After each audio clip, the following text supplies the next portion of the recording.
Hello all, very long time no see. I recently had a comment on one of my Instagram pictures from Silverbats, hello lovely, asking when I was going to be back. I wasn't sure that I ever was going to be back, and I'm still not sure if this is a one-off or if I will be back. But there's been an awful lot in social media and in general media of late about mental health issues, so I thought I would address my absence in a video. Like many people, I have had my share of unpleasant events and traumas in my life which have affected my personal mental health. I have had depression, I've had antidepressants, and I've had counselling in the past. And 5 or so years ago, some rather unpleasant demons reared their heads, and I was working away on those in the background. And up until the middle of last summer, I'd had about a year that was really, really good. And then slap bang in the middle of last summer, this demon reared its ugly head again. It wasn't a full-on thing. Let's say it was a near miss. Nevertheless, because I'd had such a great year, it shocked me and it shook me sideways. And it took me a while to get over that. I did. I thought I did. And I carried on making videos, and I went on holiday and I shared that with you. And then when I got back from my holiday, I made a few more videos, but it was only when I was looking through them to edit them that I realised that I didn't look right. There was something not really there with me. So I thought I'd take a bit of a break and just see how it went. I thought maybe I'd got kind of a video overload, or I'd just done too many, or I'd run out of ideas, or whatever it was. So we went through Christmas, and Christmas was fun, and I went through New Year, and New Year was fun. 1 week into the new year, something happened which on the face of it was really trivial and a whole lot of nothing, but it sent me straight back to the previous summer, and I was not in a great place.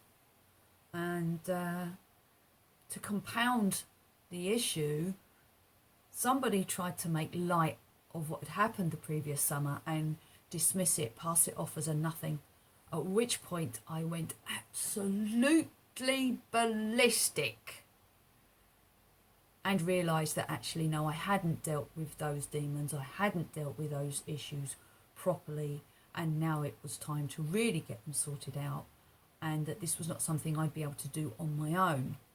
Now, there was no point me going to my GP, because the psychological services in my area are about as much use as a chocolate teapot. The waiting list for a start is 6 months minimum. And then the therapies that they offer are very much, how do you feel about that? Lots of hand-wringing, or it's CBT. I've had both of those before. They don't work for me. They're not effective for me. I needed something else. So I went onto the internet and I did some research, and I managed to find 3 organisations that provided the very specific support that I needed, with therapists that had a very deep knowledge and understanding of the issues that I was dealing with. And no, I'm not going to go into details. You don't need to know that. I approached these organisations, reached out to them, asked for help, and was told that I wasn't eligible because I didn't fit their criteria. You can imagine what that did to me, already in the not greatest of headspaces, to then be told, yes, you're asking for help, like all the posters and all the advertising tells you to, but actually no, you can't have it because you don't tick all of our boxes. Yeah, it wasn't great. I was fortunate that I had made contact with one person who sent me off in these various directions. And when I went back to them and said, look, these guys won't help me, they were able to actually help me themselves.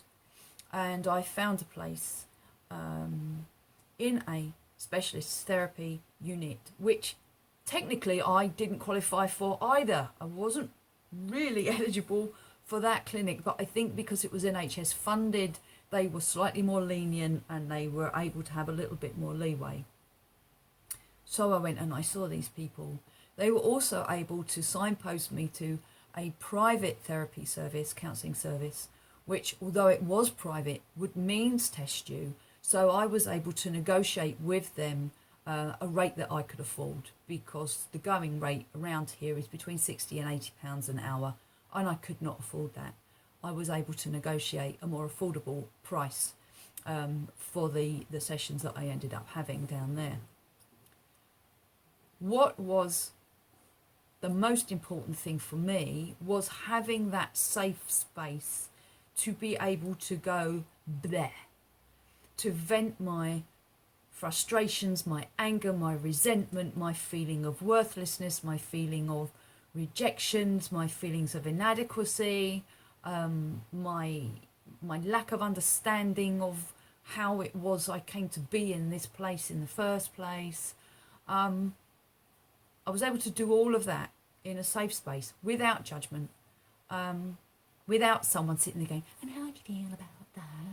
My therapist was brilliant, because they called a spade a bloody shovel, would call me out on my own bullshit. Were also very good. If you've ever been through therapy, you may know that there's this thing that's actually quite deep-seated and actually quite important, but you're scared of actually really opening up and looking at this thing, so you kind of mention it in a flyaway comment, and my therapist would just pounce and pull me back and say, hang on a minute, let's just look at this a bit closer. It was really, really helpful. The issue that I then had was, well, I've got all this crap out. How do I actually deal with this now? Now I've got it all out here, what do I do with it? I came to realise that in the past I'd rationalised everything. I dealt with everything very practically, very mentally, very 3D earth-based. I hadn't actually dealt with the emotional impact or the spiritual impact of the things that I'd gone through. Now it was all out there. It was all out, open in front of me, very raw, very real. How do I deal with this now on a practical day-to-day level? So, because it's all very well I'm going off to counselling once a week, but I'm having a meltdown on a Sunday and I'm not seeing my counsellor until Wednesday. How do I actually manage myself between now and then? Again, my counsellor had suggested various, for want of a better phrase, alternative therapies. One is EMDR, which is eye movement desensitization reprogramming. I had a look into that. I went onto YouTube and followed some YouTube videos. It was very beneficial to help me sleep and to calm me down. But in terms of actually dealing with the emotion that I was feeling in the here and now, it wasn't so good. I think I'd have to actually go to a therapist and be guided through whilst I'm watching their finger going backwards, forwards, or whatever it is that they use. The other technique that my therapist suggested was EFT, Emotional Freedom Technique, otherwise known as tapping. And again, I went onto YouTube and I looked through a number of different people who do EFT on YouTube, and I came across one particular channel, a gentleman by the name of Brad Yates. I will leave a link in the description box below. This guy is a genius. It's been a complete game changer for me. I kind of get how it works, kind of, but I actually don't really care how it works, because I only know that for me it does. I have been able to let go, not only of the issues that I've been dealing with for the past 5 years, but issues that go back a lot further. I've been able to get rid of these little bits of baggage that I didn't even realise I was still carrying around with me. A weight has been lifted off my shoulders that I didn't even know was there in the first place. It's been a game changer.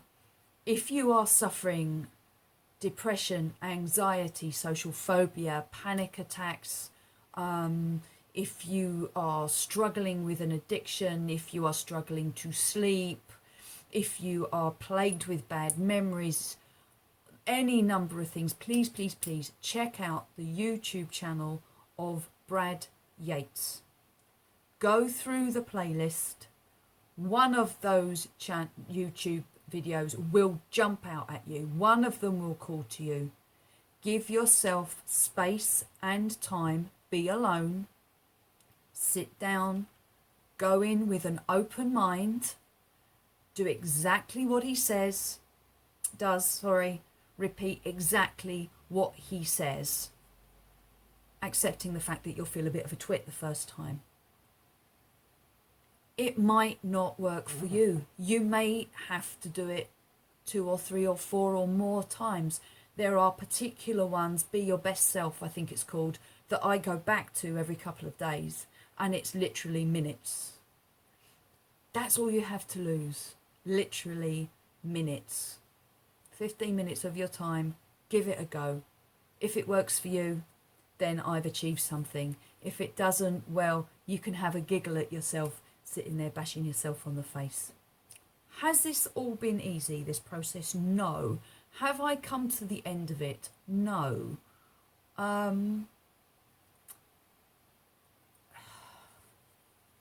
lot of the events that have taken place that have got me into this place now happened across the summer, and I've got a horrible memory for anniversaries.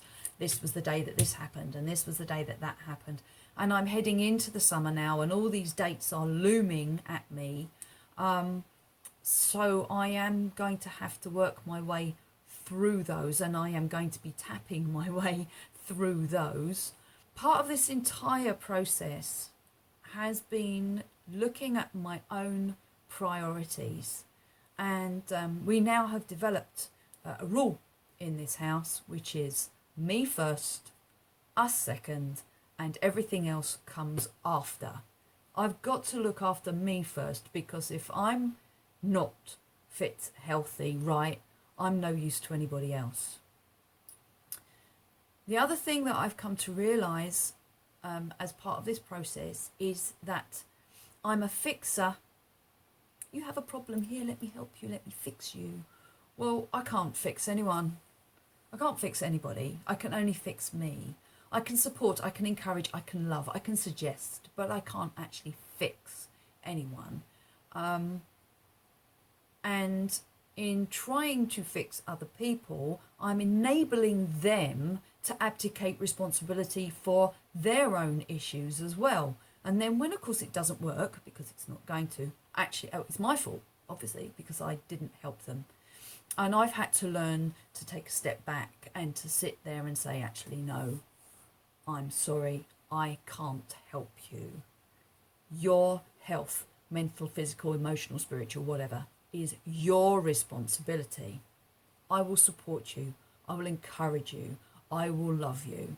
But I can't help you. It's not that I don't want to. It's that I can't. Something else that I have had to come to actually take on board is that a lot of the crap that I've dealt with over the last 5 years in particular, but longer than that, hasn't actually been directed at me. Crap has happened and I got caught in the crossfire. People have behaved in a particular way as a result of their own shit that's going on, and it has affected me negatively. Not because they set out for it to affect me negatively, but because it just did. I was there at the time. You know, it's that kind of, you always hurt the ones you love. And I would take that very personally. You know, obviously I'd done something, what have I done wrong? And then I would become defensive. And in being defensive, I would become offensive. And it would just escalate into something horrible. Whereas now I'm saying, hold on a minute, you're having a crap day. Fine. Not my circus, not my monkeys. That's your shit. You deal with it. And whilst you're dealing with it, please don't talk to me like that. Because I haven't actually done anything wrong here. That's been a real wake-up call. Coming round to, am I coming back to YouTube? If you've ever made a video for any reason at all, be it, you know, a school project or YouTube or something else, you know that this thing takes time. Even for a 10-minute video, you have to record it. There's a good chance you've said something wrong or you want to rephrase it, so you re-record it. And then you take it from your recording device and you put it on your computer, and then you edit it, and then you add the music, add the backgrounds, add the thumbnails, yada yada yada. So for a 10-minute video, it can take, you know, a few hours. I work full-time hours, but not Monday to Friday 9 to 5. I split my hours across my day. You can see that I've got a half up, half down do at the moment because I'm between work and work. I get 2 days off a week. And if it happens that hubby, his days off coincide, well, we want to be out there creating great memories.